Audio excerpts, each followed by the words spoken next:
أعوذ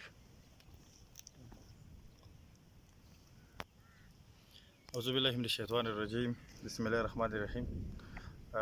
ورونو زه نن د خپلې علاقې ته د خلکو سره شکریاتو پر راغلی وم. دا علاقه جوړ گواز होता है سنټر کورم موجودات اوس کوم کورونه کسو دا مو تر شوي حالاتو کې دا یو کورونه ړنګ شوي دي.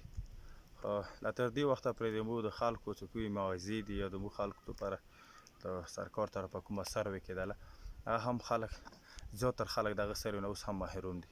خو زه اوس موجوده زموږ کوم ایم این ای صاحب دی او اوس کوم ایم پی ای صاحب جوړ شو تر شوي الیکشن کې هغو ته هم زه یو دا اپیل کوم چې دا خلک د خلکو کورونه دا هم خپل خلک خپل کورونه وګڼو. خدای دې وکړي چې تاسو ډېر زر دې علاقې دوره وکړو د دغې علاقې کومې مسالې دي دغې علاقې کوم ګران کورونه دي دې باندې تاسو ضرور ماته توجه ورکړو. که چېرې تاسو هم د خلکو دپاره لږ غنتې هم توجه ورکړو نو دا خلک به زر نه زر د دو علاقې به سروې هم وشي او دې نه دو خلکو ته به موعظه هم میلاو شي دا خلک به خپل علاقې کې کورونه جوړ کړي.